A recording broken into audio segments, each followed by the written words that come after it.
안녕하세요. 경의선 책거리 책스라디오 PD 김한나입니다. 오늘도 경의선 책거리와 유튜브 채널을 찾아주신 여러분 감사드립니다. 방송이 송출되는 지금 가장 피곤하고 눈이 감기는 시간이 아닐까 싶은데요. 그런 만큼 우리 모두 기지개 한번 켜고 라디오 들어볼까요? 경의선 책거리 책스라디오 지금 시작합니다.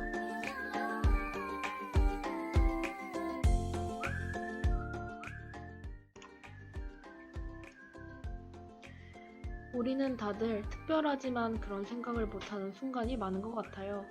어쩔 땐 스스로가 아무것도 아닌 것 같아서 무기력함에 빠질 때도 있고 우울해진 적도 있을 거예요. 저도 힘들 때 이런 부정적인 감정에 사로잡힌 적이 많은데요. 저는 이런 생각들에서 벗어나게 만드는 특별한 것들은 사실 별것 아닌 것, 사소한 것들이라고 생각해요. 맛있는 걸 먹는다거나 길을 걷는다거나 좋아하는 프로그램을 본다던가 좋아하는 책을 읽는다던가 이렇게 사소한 것들에서 특별함을 찾을 수 있다는 건 우리가 특별함 속에 살고 있다는 건 아닐까요? 책과 관련한 여러분의 과거, 현재, 미래를 이야기하는 책스라디오 지금 시작합니다. 네, 여러분 안녕하세요. 책스라디오는 3일간 진행되는 특별 라디오입니다. 저는 라디오지기 장지원, 천혜인입니다. 지원씨, 책스라디오가 벌써 마지막 셋째 날이네요. 저는 너무 아쉬운데 지원씨는 어떠세요? 네, 저도 정말 너무 아쉬워요. 벌써 3일이라는 시간이 지나가 버렸다는 게 정말 믿기지도 않고 시간이 갈수록 더 빠르게 가는 것 같아요. 혜인 씨는 그래서 혹시 마지막이나 미래 하면 떠오르는 책이 있나요? 네, 저는 데이비드 쉴즈의 우리는 언젠가 죽는다라는 책이 생각이 나요. 너무 제목이 강렬한 거 아니에요? 맞아요. 제목은 강렬하지만 안에 있는 이야기는 다른 의미로는 따뜻하고 다시 한번 천천히 인생에 대해 생각해주게 하거든요. 지원 씨는 어떤 책이 떠오르시나요? 네, 저는 아실지 모르겠지만 김중혁 작가의 내일은 초인간이라는 책이 떠올라요. 이 책은 정말 보잘것없지만 초능력을 가진 사람들의 이야기인데 이 책의 제목이 좀 중의적인 내용을 담고 있어요. 내일은 초인간이라는 제목은 내일부터는 혹은 나의 일, 자신이 할 일은 초인간이라는 그런 중의적인 제목이에요. 초인간이라는 소재부터 정말 궁금해지는데 이 책도 한번 꼭 읽어봐야 될 것 같습니다. 자, 그러면 본격적으로 책스 라디오 시작하겠습니다. 라디오 1일차부터 말씀드렸듯이 지금 경의선 책거리에서는 가장 규모가 큰 저자데이 책축제가 진행되고 있는데요.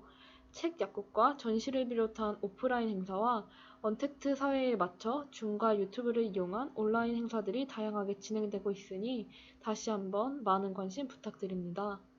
네, 또한 원래 저자데이는 시공을 넘어 산책 온택트라는 컨셉을 가지고 있는데요. 코로나 위기에서 과거, 현재, 그리고 미래를 잇고 세대와 장르 시공을 초월한다는 의미를 가지고 있죠.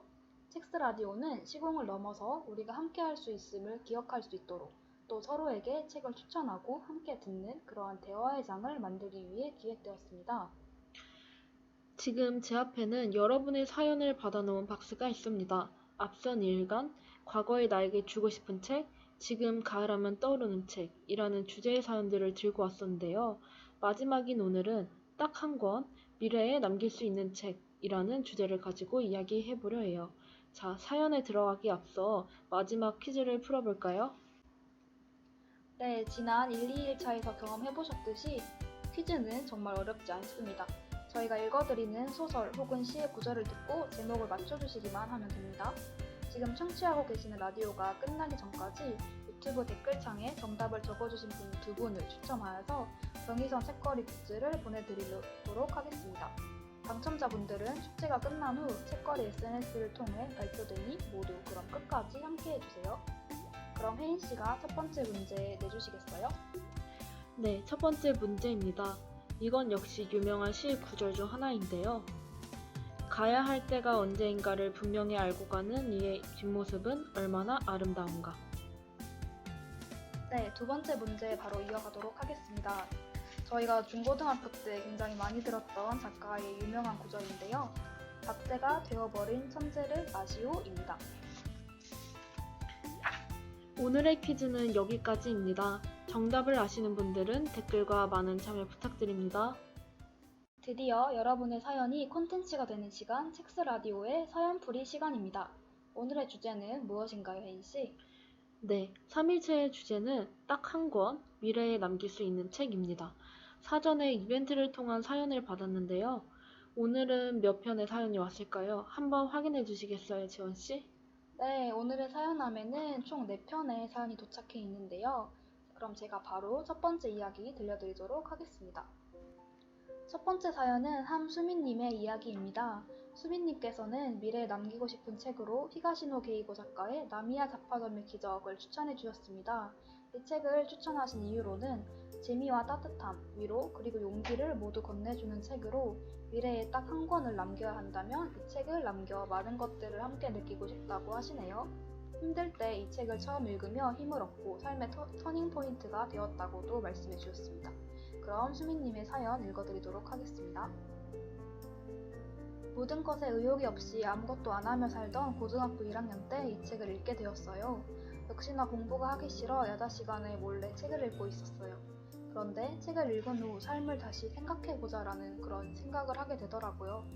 사실 저는 의욕이 없는 것이 아니라 용기가 없었던 것이라는 생각이 들었거든요. 용기를 내서 담임 선생님을 찾아가 1시간의 길고 긴 설득 끝에 야간 자율학습을 그만두고 집으로 돌아가게 되었어요. 집에서 나를 좀 더 생각해보고 꿈을 정하고 또 그걸 위해서 공부를 시작했어요. 저를 생각하면서 조금 더 나의 삶에 정을 붙이고 또 열정을 가지게 된 거죠. 담임 선생님을 설득하며 성적으로 증명하겠다는 말을 호언장담한 대로 제 성적은 올랐고 꿈에 한 발짝 더 가까워질 수 있었어요. 책을 읽고 무력하게 세상을 봤던 이전과는 다르게 세상을 굉장히 따뜻하게 바라볼 수 있게 되었고 열심히 하는 것에 매력을 알게 되었어요 라고 하셨네요. 수민님이 특히나 인상 깊었던 구절은 네, 저는 지금 자신있게 말할 수 있어요. 이 세상에 태어나서 정말 좋았다라고요 라는 문구입니다. 네, 이 문구만 들어도 벌써 가슴이 따뜻해지는 느낌이 드네요. 저도 고등학교 시절 참 무기력하게 보낸 적이 많았는데 수민님께서는 이런 책을 만나셨다니 참 행운이신 것 같아요. 미래의 사람들에게도 이러한 삶의 소중한 터닝포인트가 필요하겠죠? 당연히 필요하다고 생각해요. 삶에서 터닝포인트는 각기 다르게 오지만 이런 책에서 발견할 수 있다는 것을 알려주신 거니까요. 다음 사연으로 넘어가 보도록 하겠습니다. 두 번째 이야기는 박혜련님 사연입니다. 지난번에도 당첨되셨는데 오늘도 되셨습니다. 축하드립니다. 추천하신 책은 특이하게 서울 용두동 청량리 양성화 사업지구 건축유형 연구라는 논문입니다.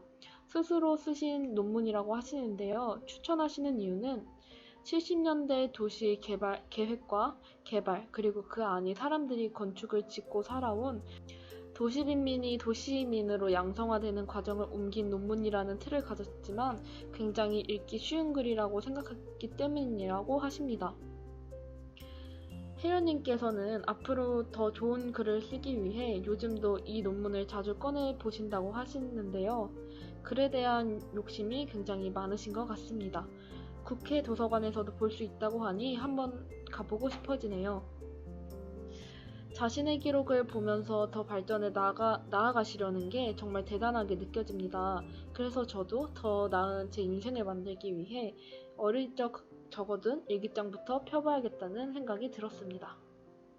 네, 저도요. 정말 어린 시절의 일기장을 다시 읽어보면서 나에 대해서 또 미래에 대해서 생각해 볼 수 있는 시간을 가지는 거 정말 중요할 것 같아요. 지금 이 라디오를 듣고 계시는 청취자 여러분들께도 오늘 한번 그런 시간 가지시길 추천드립니다. 네, 다음 사연으로는 어떤 것들이 있을까요? 제가 소개해드릴 사연은 강혜인 씨가 보내주신 사연입니다. 추천해주신 책은 유시화 시인의 지금 알고 있는 걸 그때도 알았더라면입니다.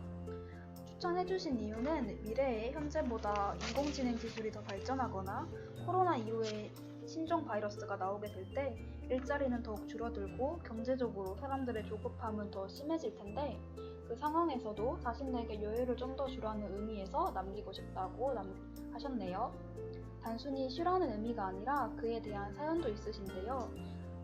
지금 강혜인님께서는 한때 준비하던 공부를 포기하게 되었는데 하루에 15시간씩 공부하면서 보냈던 시간이 공백이 되어버리자 공부를 하지 않는다는 불안감에 하고 싶지 않았던 공부들에 대한 시도와 포기가 반복되며 어느새 지치게 된 그런 경험이 있으시다고 하네요.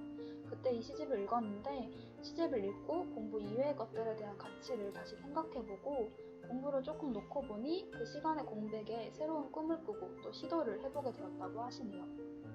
인상 깊은 구절은 더 많이 놀고 덜 초조했으리라.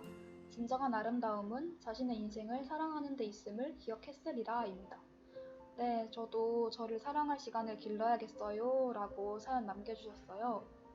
네, 저는 혜인님처럼 이렇게 큰 공허함을 느낀 경험이 아직 없는데 만일 이런 일이 생긴다면 정말 힘들 것 같다는 생각이 드네요. 하지만 또 혜인님이 책을 통해서 다시 한번 자신의 삶에 대해 생각해 본 것처럼 이러한 기회가 있으면 잘 극복할 수 있을 거라는 그런 느낌도 듭니다. 혜인 씨는 혹시 어떻게 생각하시나요? 네, 저랑 이름이 비슷하신 혜인님, 저와 비슷한 경험이 있어서인지 저는 굉장히 공감이 잘 됐어요. 특히 더 많이 놀고 덜 초조했으리라. 진정한 아름다움은 자신의 인생을 사랑하는 데 있음을 기억했으리라. 라는 문장이 특히나 공감이 되었어요. 지금의 저처럼 꿈을 향해 가다가 조금 지칠 때 경의선 책거리에 와 휴식을 가져보시는 건 어떤가요?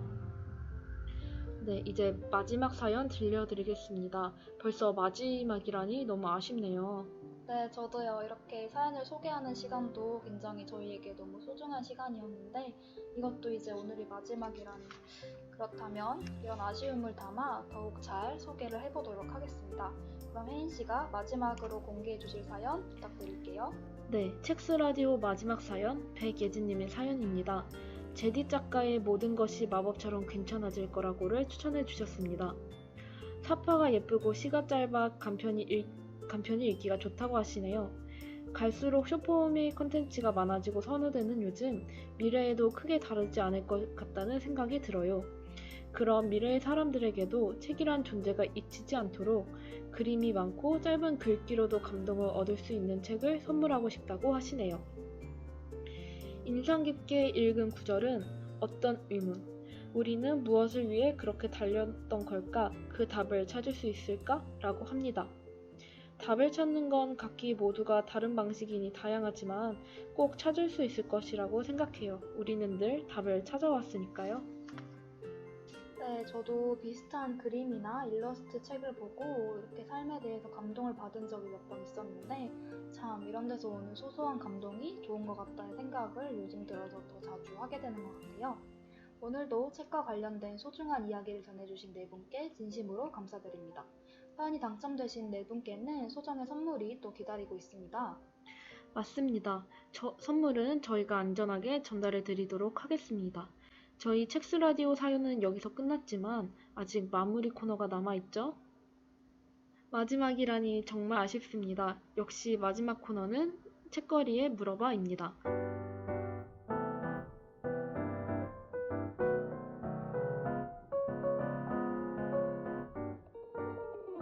책거리에 물어봐는 경의선 책거리의 운영진 경의선 책거리를 알고 계시거나 프로그램에 참여한 경험을 가지고 계신 시민, 경의선 책거리의 서포터즈인 책친구 이렇게 세 분을 인터뷰한 코너입니다.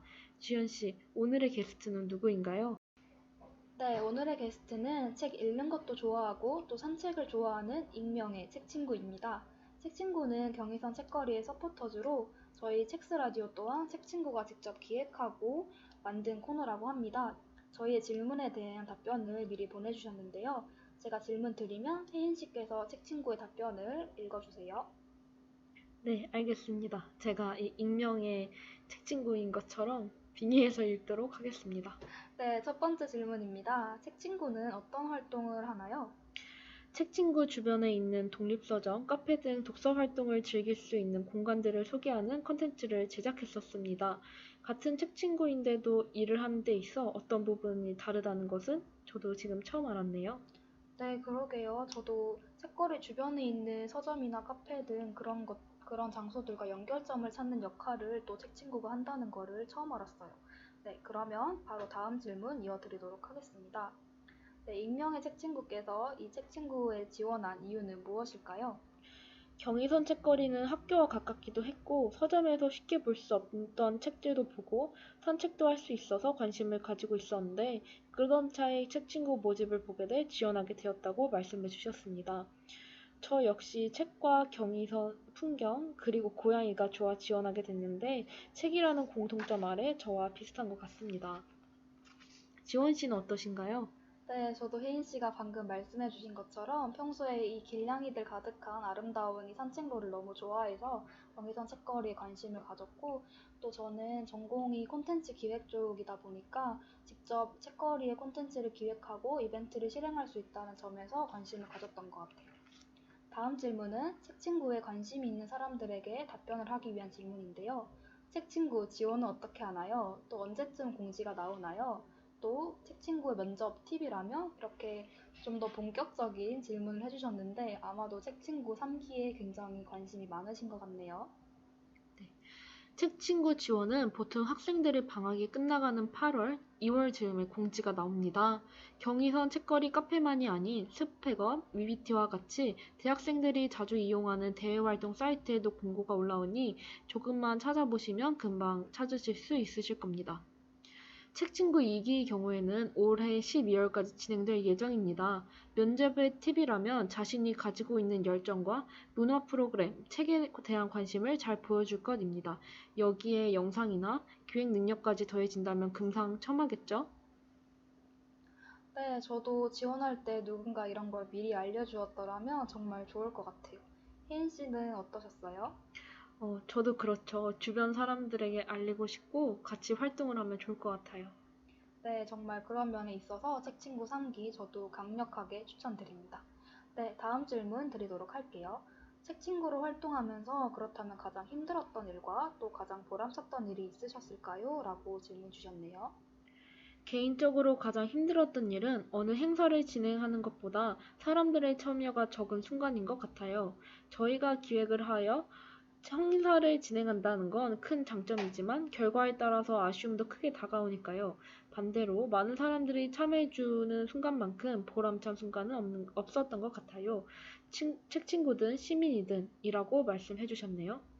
저도 조금 아쉬운 부분이 있었는데 직접 기억해서 할 수 있다는 거는 정말 큰 장점인 것 같습니다. 네, 맞아요. 저도 책친구로 처음 활동하던 초기 당시에는 기획이라는 걸 내 손으로 직접 한다는 게 많이 걱정이 되고 겁이 나기도 했는데 참여해주실 시민분들과 책친구분들의 그런 참여도, 열정을 생각하면 점점 힘이 나고 익숙해지기도 하더라고요.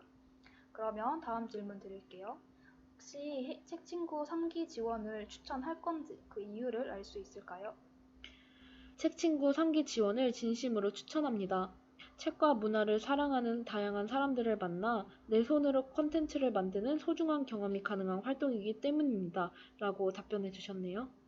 저도 라디오를 한번 해보고 싶었는데 경의선 책거리 덕분에 그 꿈을 이룬 것 같아서 3기 지원을 진심으로 추천합니다.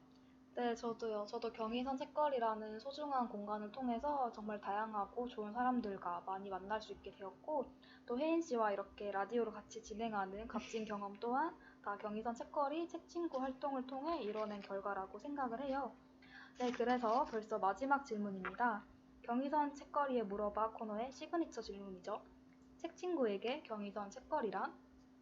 저에게 경의선 책거리란 동화책입니다. 책거리의 사계절 풍경이 동화 속 한 장면처럼 아름답기도 하고 또 책친구로 활동하면서 책거리에서 만나는 사람들 역시 모두 동화 속 인물들처럼 따뜻하고 즐거운 이들이었기 때문입니다.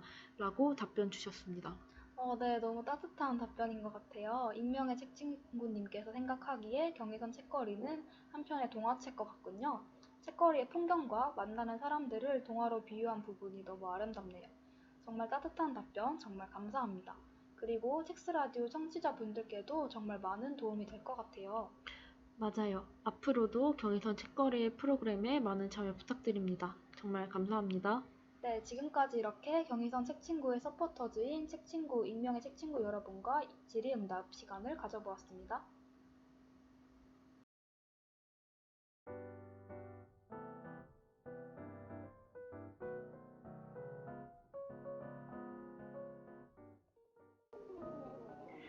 네, 오늘 이렇게 함수민님, 박혜련님, 강혜인님, 백예진님의 사연을 소개시켜드리고 간단하게 인터뷰를 해보았는데요. 다들 재미있으셨나요? 벌써 마무리할 시간이 다가오고 있습니다. 저는 첵스 라디오를 진행하면서 다양한 사람들이 있다는 걸 다시 한번 알아가는 것 같아요. 물론 좋은 의미로요. 다양하면 재밌는 거니까요. 네, 정말 다양하고 또 재밌는 시간이었어요. 저도 첵스 라디오를 통해서 다양한 책과 사연을 많이 들었던 게 정말 두고두고 기억에 남을 추억이 될 것 같아요. 너무 아쉬울 정도로 30분이, 아니 3일이 정말 빨리 가네요. 다시 한번 이 도전을 해보고 싶어질 정도인데 정해진 건 하지만 어쩔 수 없으니 저희도 미래에 다시 만날 수 있겠죠? 네, 현재를 열심히 살고 있다면 미래에 꼭 다시 만날 수 있는 기회가 올 것 같다고 생각합니다. 첵스 라디오가 아니더라도 경의선 책거리에서는 다양한 행사가 진행되고 있으니까요. 네, 저희 첵스 라디오는 그럼 여기까지였습니다. 미래에는 더 다양한 이야기를 나눌 수 있으면 좋겠네요. 좋아요와 구독도 부탁드립니다. 이상 라디오 지기 장지원, 천혜인이었습니다. 모두 좋은 하루 되시길 바라고 열심히 읽으시길 바랍니다.